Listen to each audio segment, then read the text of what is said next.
If you have a specific question, I think, Alana, probably the way we'll do it is we'll have you go ahead and give your presentation, hold questions, if that's okay, until the end, and then we'll do a little bit of Q&A.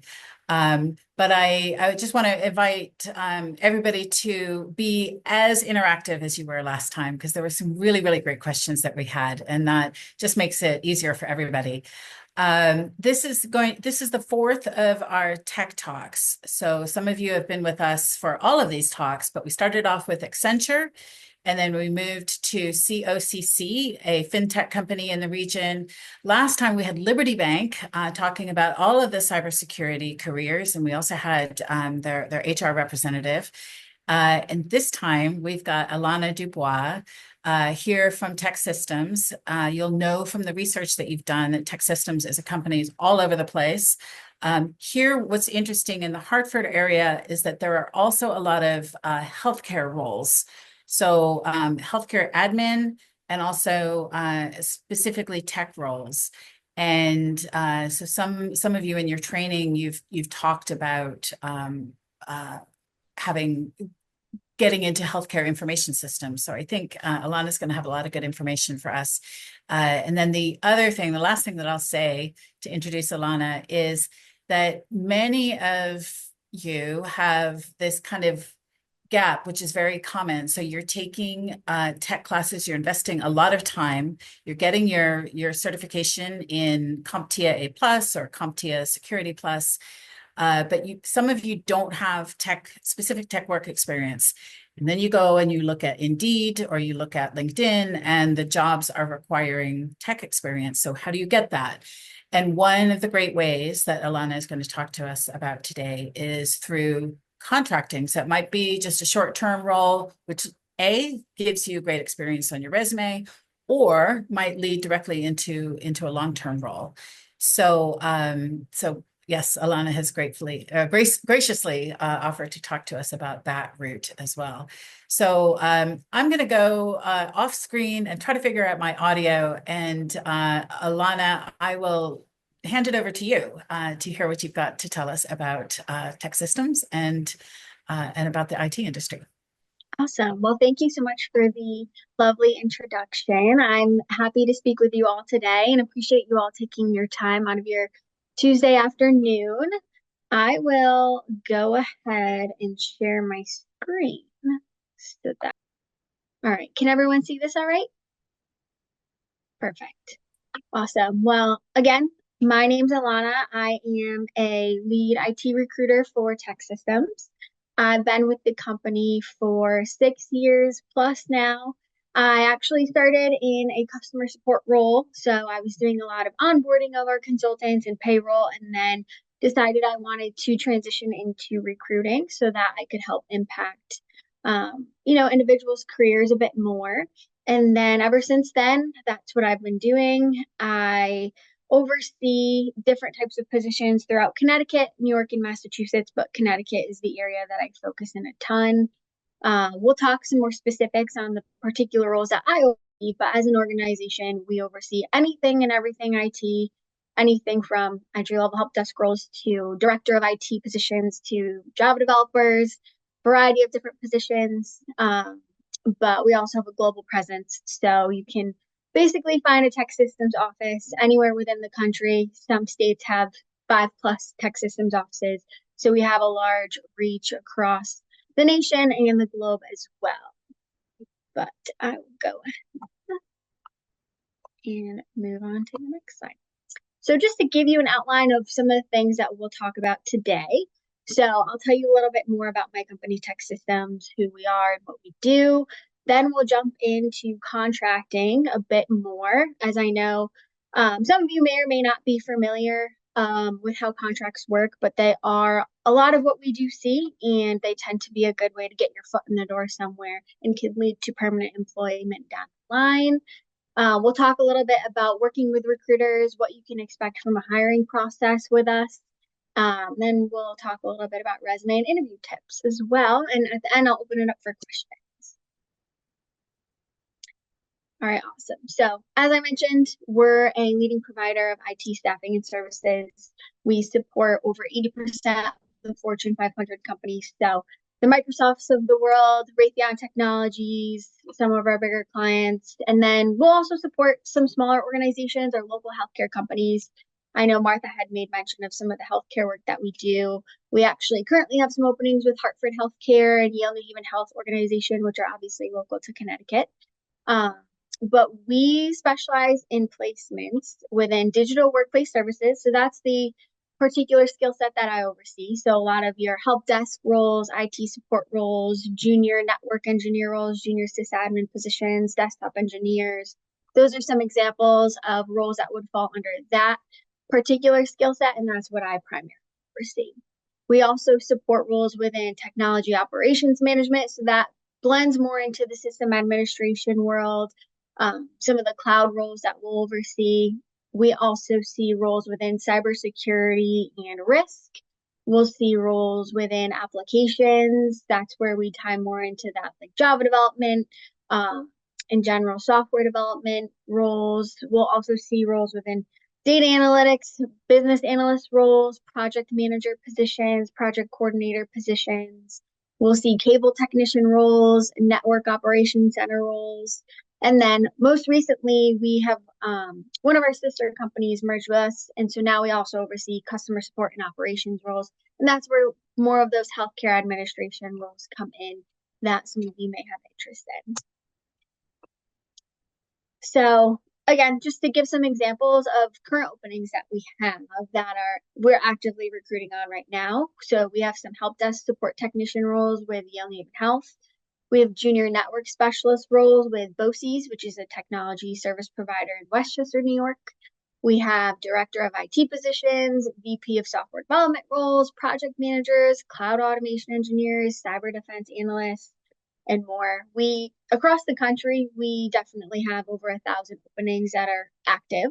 So as you can imagine, recruiters on a day-to-day basis are pretty busy, but we do tend to oversee a handful of roles at a time. I don't oversee all 1,000 roles that TEKsystems is supporting at one time.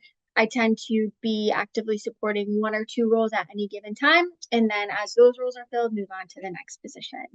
As I mentioned, a lot of the roles that I see will be local to Connecticut, a little bit in Rhode Island, Massachusetts, and New York as well. But my office recently moved to New Haven, Connecticut. So I'll cover Fairfield County, New Haven County, Middlesex County, Hartford County, Southern Connecticut, really all across the state is where I tend to spend most of my time recruiting. And as I mentioned, every recruiter within TEKsystems is specialized. So we have teams that are dedicated to each skill set. My particular team that I help oversee in Connecticut all supports the digital workplace services or end user support division. So that is where a lot of the entry level roles will come into play. A lot of the entry level positions that we will see will be more on the help desk and desk side support end of things. So for an example, over the last few years, we've partnered with Trinity Health of New England, and they were, upgrading one of their electronic medical record systems. So I hired 20 plus entry level candidates that, may have had a little bit of experience, may have not had any experience at all, and help them land their first IT position. And they went in, did some deployment work, learned how to image machines, work within Active Directory, push out software. So that's an example of the type of entry level roles that we'll see. We also do some work with another company out of Hartford that's a water treatment plant, and they hire entry level IT folks through us. We recently had an opening with them for an IT analyst, and it's a really great place to get your foot in the door. But all that to say is, not every role that we will see is entry level. So sometimes it can be difficult because I don't necessarily know when the next role will come up that is entry level, but it is always good to keep in touch with folks. So that way, if you're interested in a role like that, the next time something comes up, rather than me reaching out to strangers, I'd rather give you a phone call because I've talked to you before. I already have your resume. So it's definitely good to start to form a partnership with recruiters in the area that, might see the type of roles that you're looking for from time to time, so that way they can reach out to you as these roles come up. And that being said, every role that we see is different. Sometimes we will see contract positions that are 2 years long. Sometimes we'll see contract positions. Right now, we have one that's 1 month long, which is pretty short term. In terms of pay, things can be pretty different. I would say in terms of entry level roles, we'll see anywhere between 20 to 25 an hour. If we're looking at like an entry level help desk or desktop support role, that's fairly common, but that can fluctuate. Sometimes there's roles that pay a bit more, sometimes a bit less. It just depends on the client that we're working with and what they're looking for. We work with a ton of different companies. As I mentioned before, in Connecticut, we do support a lot of healthcare organizations, but we also work with travelers insurance. I know there was mention of COCC and Liberty Bank. We've made placements there before as well. Webster Bank, we've made placements with. There's a lot of other local organizations that we will partner with on their openings. And then another thing to consider is a lot of the roles that we see will be contract. Sometimes it is the case where it's a project and they need someone for 3 months and that's about it, just to support a particular initiative. Or it could be the case where they say, hey, we're looking to find the right candidate for our organization. We want to do a temp to hire position where we make sure that we're the right fit for them and we make sure that they're the right fit for us. Can we bring them on for a 3-month contract to hire? And then other times they will hire folks permanently through us. We recently had a permanent opening for an SAP support specialist role in Central Connecticut. And that role was permanent. And in that case, a company might just have a hard time finding a particular talent themselves. So they'll reach out to us for some assistance. So different terms of, different in terms of the roles that we'll see, but I would say primarily we will see contract and contract hire roles. So on that note, I'll take us more into the contracting aspect of things so that way you guys can get an understanding of how that works.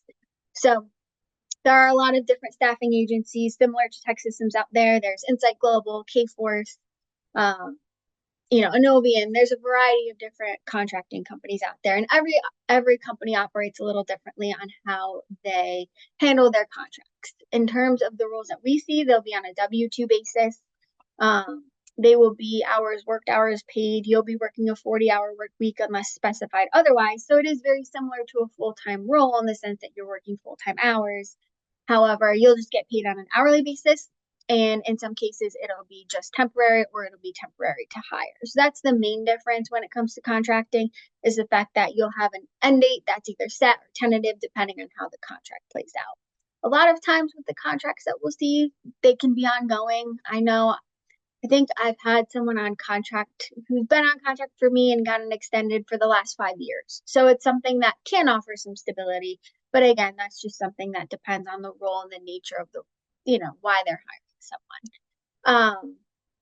Now, some of the benefits to contract work, obviously contract work is not the most glamorous thing in the world. Permanent placements tend to be the preference, and I love to place people into permanent positions and help them find that permanent home. But in terms of contracting, it can give you access to different companies. Some of the companies that we're hiring for right now are Amazon, Microsoft, Nintendo, Warner Brothers, Bank of America, Apple, X. There's a lot of different large organizations that we'll partner with, and they'll hire from us from a contract perspective, and it can give you an in somewhere. I've had a lot of people that want to work at a specific company. For example, we do some work with Yale University. I've had folks that say, I really want to work for Yale University and get into that organization. So they'll start off on a 6-month contract. I had someone start off on a 6-month contract, put them in another 6-month contract at the same university, just under a different manager, and then they brought him on full time. So, it took a little bit of persistence and took a little bit of time, but eventually he got into the organization permanently through a couple of contracts that we placed him in. So there's definitely access to companies that, maybe you've been applying somewhere for a while and having a hard time hearing back or getting in. But if we have an opening, or, if you make a recruiter aware of somewhere that you'd like to work and we have a partnership with that organization, we'll let you know when something comes up there. Another benefit is skill development. I've had some folks that have had the opportunity to get their foot in the door, land their first IT job, and build their experience, and then either get promoted into another contract with us. For example, at Collins Aerospace, I've had someone that started off in a tier 2 position, and then he got promoted into a tier 4 position, still on contract, but it came with a pay bump, and it came with obviously a new title and more responsibility. I've had folks that worked in the entry level Trinity Health project. That was their first IT job, and then they went on to become a team lead for that type of work. And now they're traveling across the country doing similar jobs, um, but now more in a leadership capacity because they gained some skills from that contract. So it's a good way to kind of build your skills and get exposed to different technologies. Some organizations might use a different ticketing system than others. Some might use different operating systems than others. So it's a good way to kind of expand the tech stack that you're working with and some of the skills that you have. Another thing is just building connections. I've definitely had some folks in the past that worked somewhere, it was a temporary job, and then found another job, but then end up wanting to go back to the client that they worked for before and are able to go back because they built a good relationship and connections with some of the hiring managers from the past. So, good way to get connected with different hiring managers, organizations. I've had folks that work at one company, their manager moves to another company and said, "Hey, I really liked working with you. Come work for me at this company." So it's a good way to just meet new people. Also get references. A lot of times you might get asked for a professional reference. So if you're keeping in contact with some of the folks that you worked with before, forming those connections will definitely help you in terms of getting references for future positions. As mentioned, sometimes the contracts can lead to permanent positions. I think last year I placed around, I think around 60 people into different positions, and I would say 20% of them led to permanent employment. The other positions maybe were just temporary in nature, or maybe I placed them into another contract. But I would say about 20% of the folks just last year that I placed had gone permanent. So something that we do see, on a decent basis. With contracting too, a lot of folks have the idea that you're not able to get benefits while you're on contract. With TEKsystems, you are eligible for benefits when you're on contract and you're working more than 30 hours a week, which is pretty standard. Most of the roles that we see will be 40 hours a week. So that would include health plans, 401k, vision, dental, medical coverage. There's a lot of options available to you when you work on assignment for us. PTO is something that's also negotiable into the contract. Our standard contract does not have that included, but if we find an assignment for you that's a year long and PTO is really important to you, that's something that we can look at factoring in. Also, another thing is access to training. So when you work with TEKsystems, you have access to our app called Communities, and through that you get free access to Udemy. So you're able to complete different trainings through Udemy throughout your time working with us. And then earning potential. This varies. Sometimes contract payment, like pay rates, are on par with what the market's yielding. Sometimes they're a little less. Sometimes they're more. It's a little bit more. I've had folks that made more on contract than they did in a permanent role. It certainly depends on the company, depends on the role, but there are positions that may offer a little bit more money when you are signing on to do temporary work. Obviously, I'll address the fact that not everything about contract is glamorous. There can be that, lack of stability piece where it is temporary in nature. But one thing to note is, if you work for us, you're doing a great job and we know your contract's coming to an end. Usually about 30 days, 45, 30 days in advance, we'll start to look at other roles that we have open to try to help you land your next position. And of course, you'd be able to look on your side too. If a permanent role came up and that's something you wanted to pursue, of course, that's encouraged. But something to note is, as you're working for us and doing a great job, before you finish, we'll start looking at other assignments that we could potentially help get you into. It's not always a perfect transition, but I have had instances where someone finished for one client on a Friday and started a new job with us on a Monday at a different company. That's always ideal. Of course, it depends on how the job market is and what companies need our help at any given time, but that's the ideal situation. All right. So in terms of our hiring process, whether or not an active job is open that's a good fit, the first thing that you would do if you're going to work with us is get connected with a recruiter. Might be myself, it might be someone else, just depending on your skill set, what you're looking for, etc. I also am only one person on my team. I do have a team of recruiters that I do supervise. So if my bandwidth is ever limited, I'm happy to refer you over to people that might be able to assist. So step one would be getting connected with a recruiter. You can do this by reaching out to a recruiter on LinkedIn. You can do this by sending your resume over to me via email, which I'll have my email at the end of the slideshow. You can apply to our job postings at our website, TEKsystems.com, or you can call into the main line of whatever office is most local to you and let the person that answers the phone know what you're looking for, and they'll direct you to a recruiter that specializes in that particular skill area. Of course, after this meeting, if anyone is interested in openings or saw a posting, feel free to email me after. I'll do my best to get you connected to the right person. After you either apply, call the main line, send an email, whatever the case may be, the recruiter will want to set up an initial phone call, just a discovery call to kind of figure out what it is that you're looking for. Are you looking for cybersecurity jobs, or are you open to end user support roles? Are you looking for contracts that are longer than 6 months, or are you open to something that's short term? They'll really just want to understand what makes sense for you. We may not have a role for you right away. Oftentimes we don't. Unfortunately, I wish I could place everyone at all times, but unfortunately, it just depends on how the job market is and what openings we have. However, the purpose of that call is just to really figure out what it is that you're looking for. So that way, when those roles come up, you're someone that will reach out to let you know if, something is fitting. Um, you know, there's a lot of things that we do on a day-to-day basis. Aside from just supporting different positions, we're onboarding candidates. We're keeping in contact and taking our candidates out to lunch that are working for us actively. We're trying to share market information with clients so they understand, hey, your pay rates are a little low for this opening. You might want to consider something else. Or, hey, tell us what you're looking for. We're having a hard time finding this skill set. You might want to consider opening up to remote work. So there's a lot of different things that we do between working with candidates and clients. So as I mentioned, we might not always have something that is perfect right away, but we will keep you in mind as openings come up and keep you informed. And we're always happy to chat too.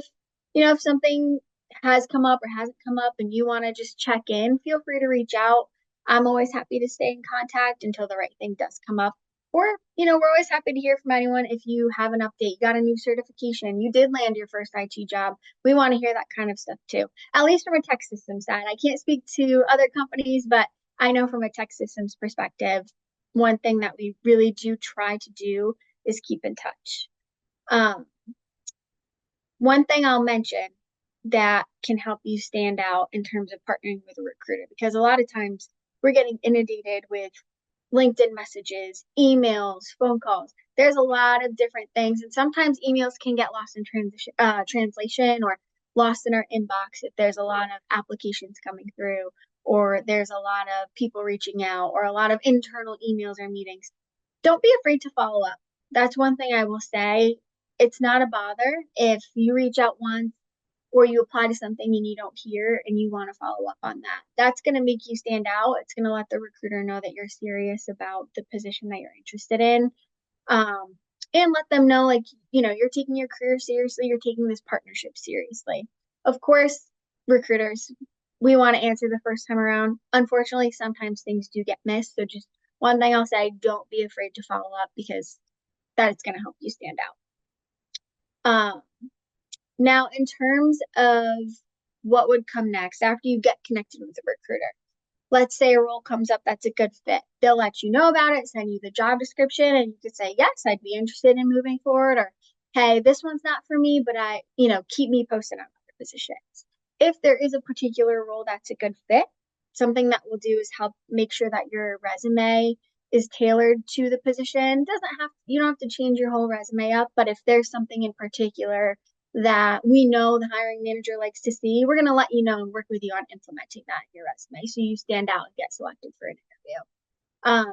We'll also guide you through the interview process. One thing that I do is send out an email with some interview prep on who you're meeting with, what example questions you might want to be prepared for, what questions you might want to ask the interviewer, and then also just give you a call, give you a pep talk before that interview and make sure you're good to go.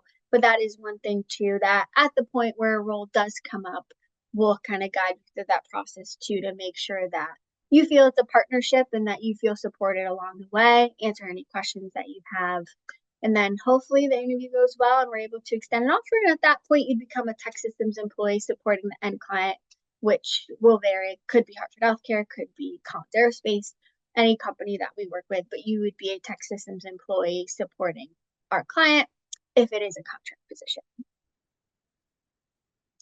On the topic of resumes and in terms of resume tweaking, resume prep. So when I'm looking at a resume and before we're sending your resume off to a client, we're going to make sure that your name is on there, your contact information is on there, and your location is on there. The reason those are important, obviously, name speaks for itself. Contact information, you want to make sure that a recruiter is able to reach out to you. I have seen resumes before, believe it or not, where it doesn't include any contact information. So then there's no way for me to outreach to the candidate. So that's super critical. I encourage phone numbers. I know not everyone likes receiving phone calls out of the blue, but it at least gives the recruiter an opportunity to reach out to you fairly quickly when an opening comes up. But email works as well. I would include both. Location is also super important. I've had some candidates that maybe just put Connecticut on their resume or United States, which when a role is on site, I want to know, are you 10 minutes away from the location or are you 2 hours away? And I don't want to, I don't want to call you about a job where you're going to have to drive 2 hours to get on site. So it's important to put, you don't have to put your address, but I would say city and state, definitely important to have on there. So that way the respective recruiter knows where you're located and what roles geographically will make sense versus what won't. Work experience, super critical. Any IT experience, you're going to want to get that on there. I recognize most folks, from an entry level perspective, do not have experience. I still think it's really important to put work experience on your resume, even if it's not technical.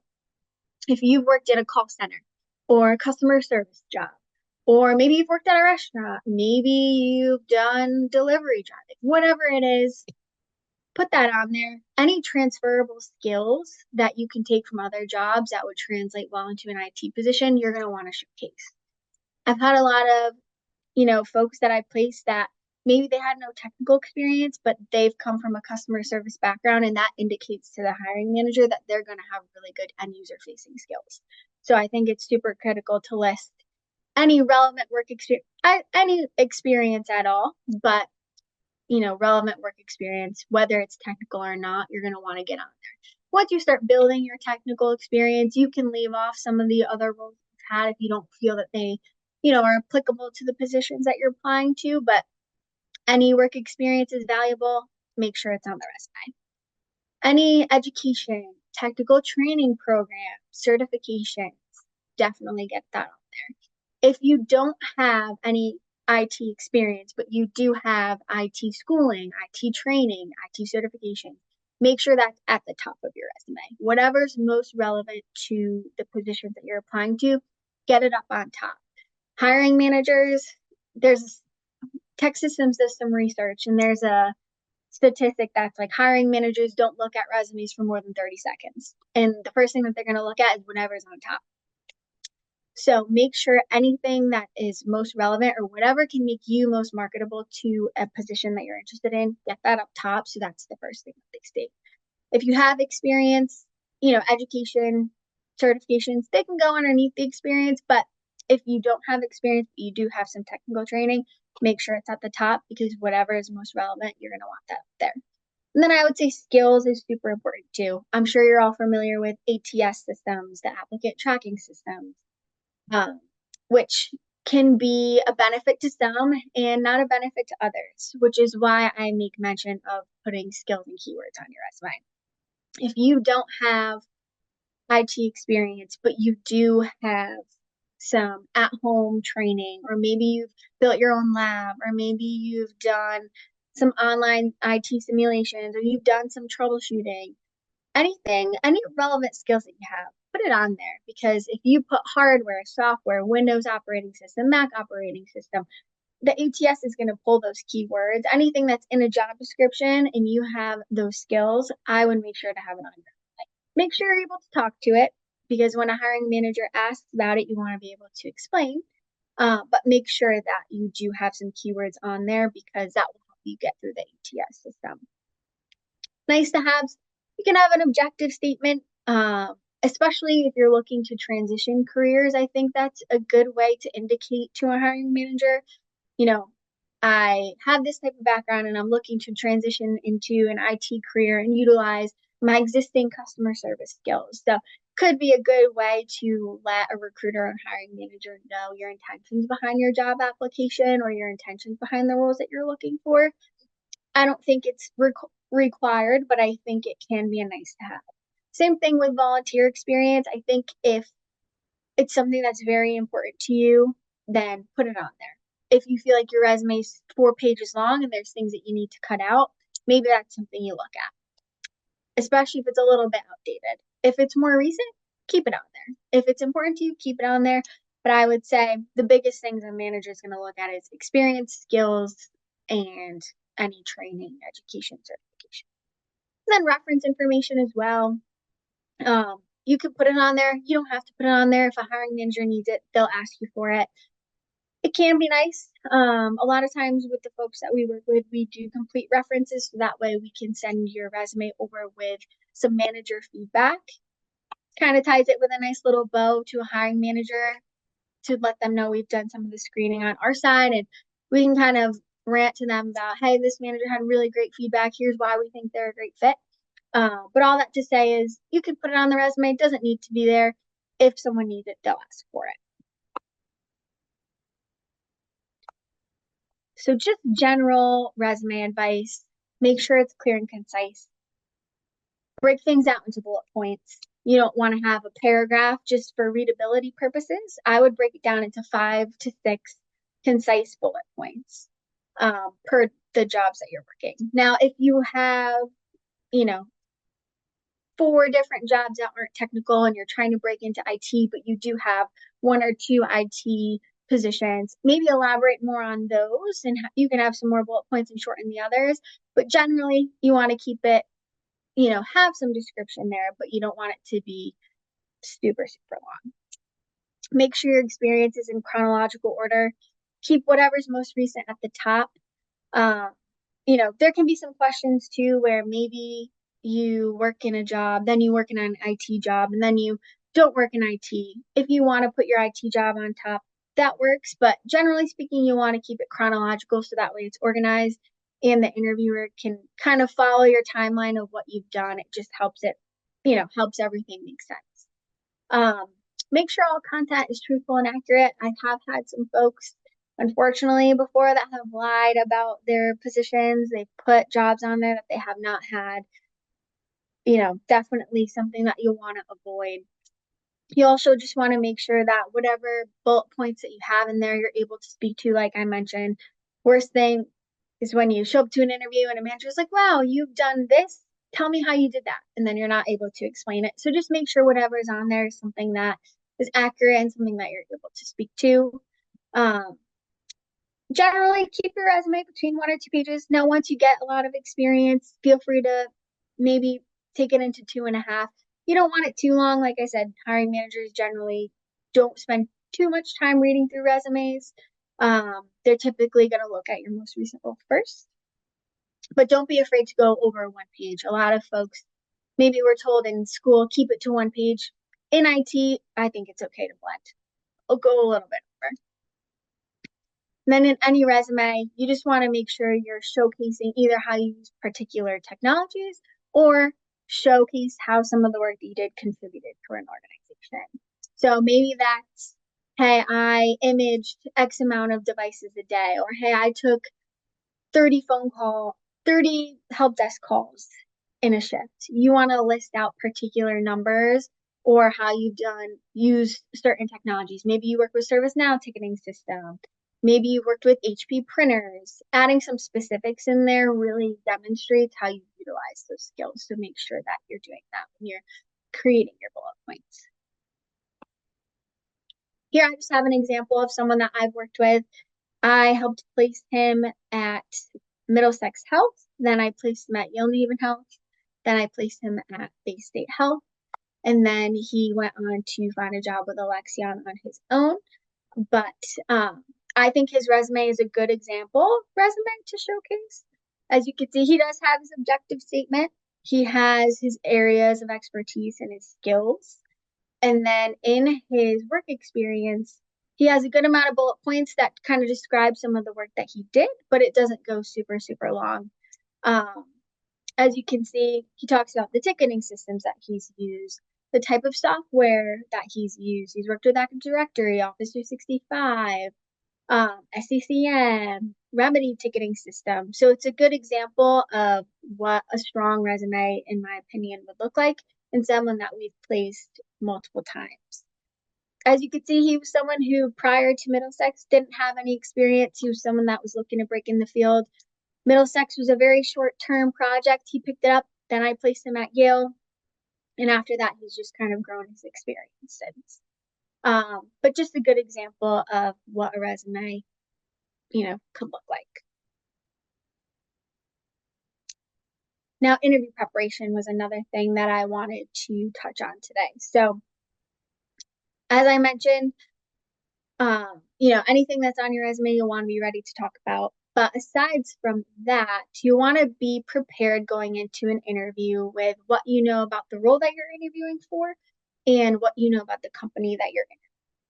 So any research that you can do, whether it's on the company's values, or maybe they're in a recent article about a partnership with another company, or maybe they have an article on a recent project that they supported. You're going to want to just kind of get familiar with some of the work that they're doing, some of their values, because they might ask you a question in the interview and you're able to tie that in, and it'll impress them if you're able to share that you already know what their company stands for.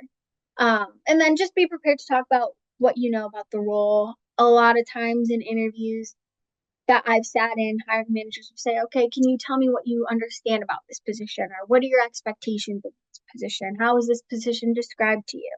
So any information that you know, definitely be prepared to talk about it. And then also maybe you come up with some questions for that.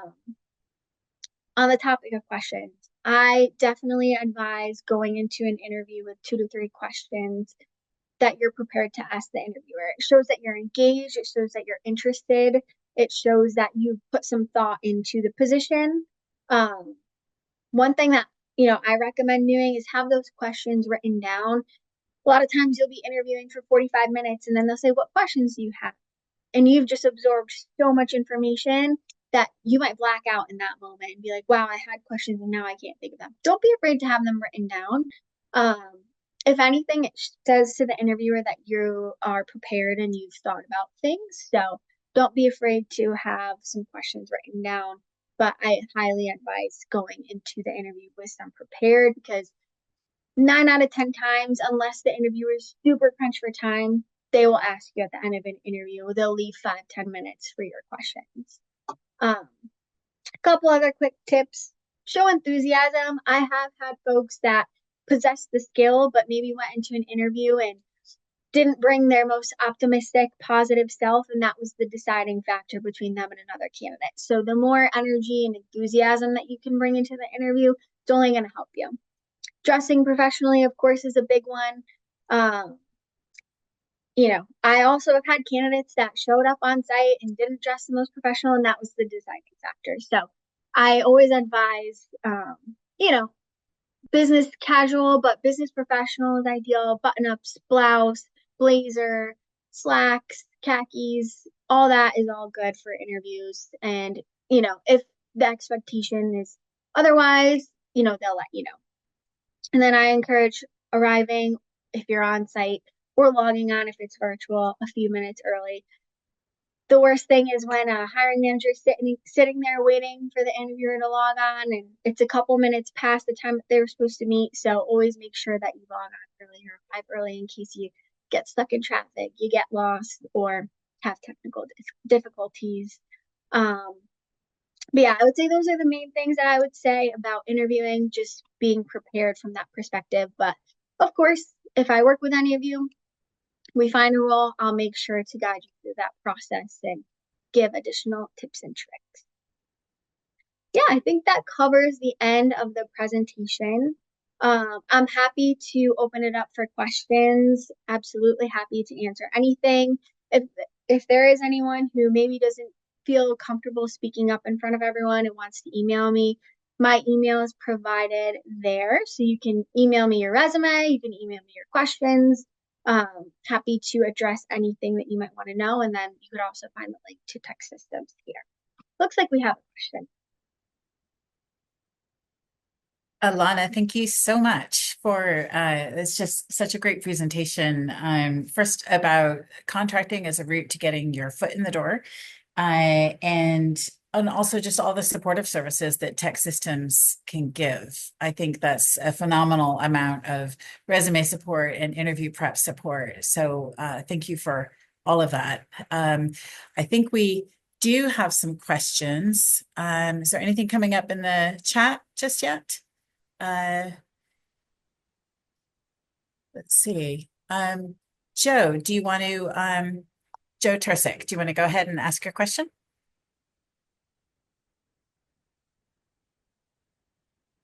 Hi, Alana. Hi, Thanks for Joe. coming today. Just a question.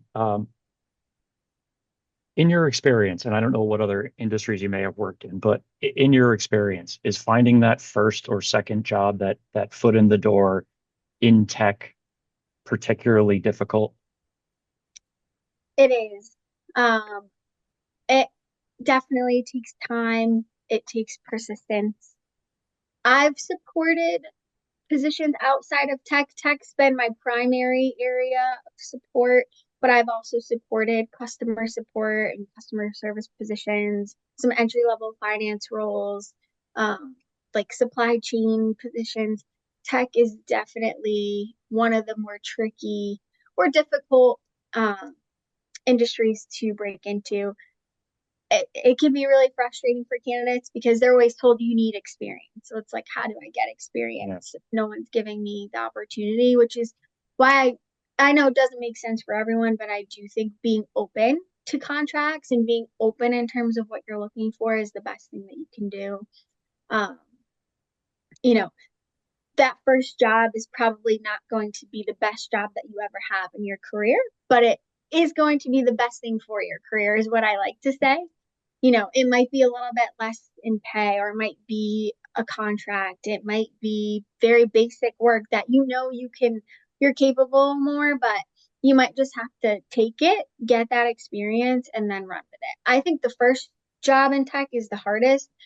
A lot of folks, once they put their first IT job on their resume, is when they'll start hearing from a lot of recruiters, getting cold calls about different roles. So I think once you have your first experience, it becomes a lot easier to find additional positions.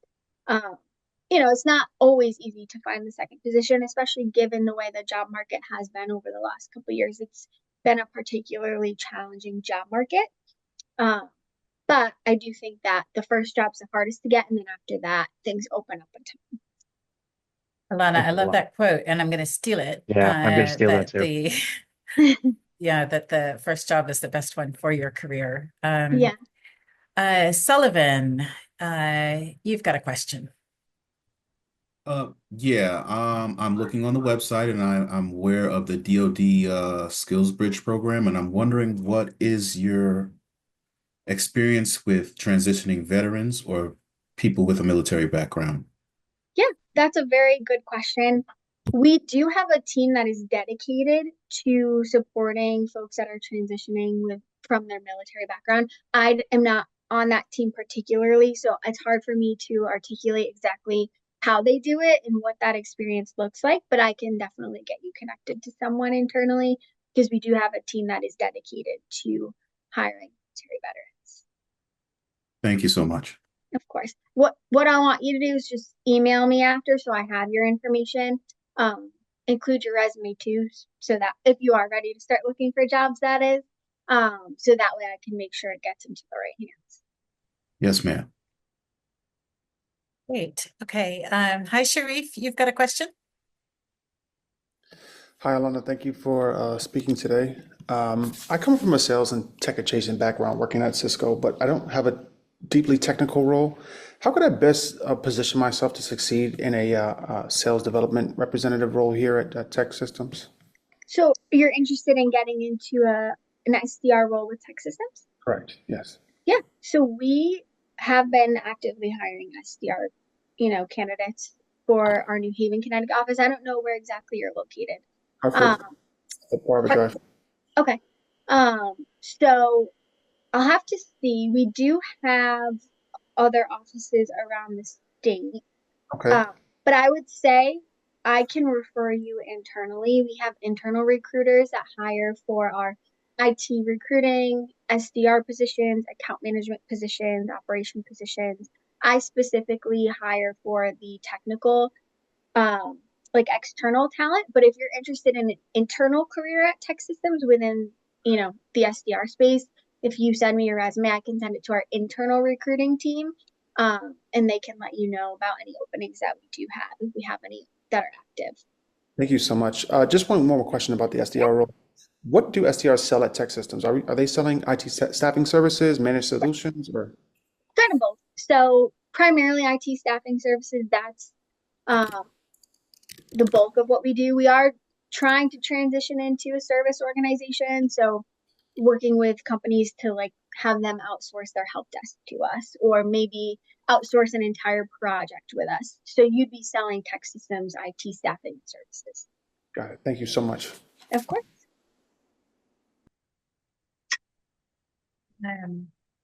Any other questions out there for Alana? I think I saw some familiar names, I think. Yes, I'm sure. Yeah, I'm looking through. I've talked to Lisa before. Hi, Lisa. Siobhan. I placed a Siobhan Brown, and I'm not sure if it's this Siobhan Brown. I don't know if he's Different. Sorry. okay. I was gonna say you have. You Yeah, placed me with at Hartford Health. Harvard Healthcare. Yep, and I ended up getting a full-time position with them. Hey. I remember that. It's been a while. I hope you're doing well. That's I am. Thank you. I did want to, if folks are still gathering some thoughts around a question, but I did want to take a moment to introduce Katrina Harrison to everyone. Katrina has contacted everybody, I think, at some point, and is working with the AJC to help train people and help them with resumes and help them with interview skills. Katrina, would you maybe go off mute and go off video if you can, and just give everybody a face behind the name. All right. Good afternoon, everyone. Hopefully you all see me. I can see me on screen. Many of you are here because you have received and accepted that invitation, and I am so glad to see you. Please give me 2 dates and 2 times. That's what I always say, 2 dates and 2 times that we can schedule to meet, and especially with a follow-up after hearing Alana give us all of this awesome information about placement. And let's get your resumes up and ready so that we can begin to apply for many of these positions. So I look forward to seeing and speaking with many of you on our professional development sessions. And I can just say firsthand, Katrina is a delight to talk to and has so much experience. And so if anybody hasn't reached out to her to request kind of a one-on-one, please do. So if there are no more questions, I'm going to pop in one of my own, Alana, if you don't mind. And it's around artificial intelligence. So you were talking a little bit about the ATS systems, which will go and scan resumes and look for keywords. Is there anything you can share around preparing for kind of AI interviews where you're conducting an interview? It feels like it's a video call, but there's not actually a human being on the other side. Have you had experience with those types of interviews yet? And do you have any thoughts on how people can prepare for those? Yes. So a couple of our clients have used a system called Spark Hire, which, it's a similar thing where they put in some questions into this system that they want the system to ask the candidates. And the first round interview is this AI interview where you're not actually meeting with someone, but the questions are presented to you and you're being recorded. I don't love that. From a candidate perspective, you want to feel like you're talking to someone, but my advice would be to treat it like you're talking to someone real. In my experience with those interviews, the hiring managers still do want to see your personality through them, even though it can be difficult because you're not actually talking to a real person. Still bring your personality and enthusiasm into those interviews. We've had people that have gotten denied from roles just after doing the AI screening, which I think is unfortunate because, again, you're talking to a bot. You're not actually talking to a human, which is difficult. But I would say the best thing you can do is still bring your personality and let that shine through in the interviews, and treat it as if you are talking to someone that is a human and not a bot, which I can understand is particularly challenging because you're not having, it doesn't feel like dialogue. It feels like a one-sided conversation, but, showcasing personality. Some of the feedback we got from folks that have gotten denied from those type of interviews have been, they seemed bored, they seemed distracted, they seemed rushed, they seemed, a little bit dry. So it all kind of comes down to just showing up and bringing your personality to the interview, if that makes sense. And take advantage of the opportunity to re-record. Sometimes you can record it and then it'll allow you to not use that one, but to record it again. You watch yourself and then record it again.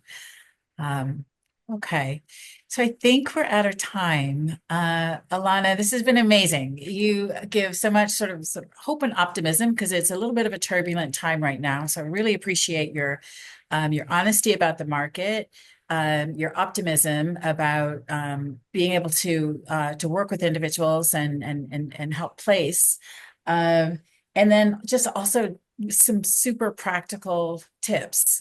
So I think all of that has just been great.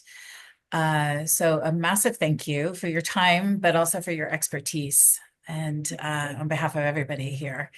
I will just a request for everybody. We have had a request already because we're always looking for ideas for the next type of company or the next person that we bring in to talk to everybody.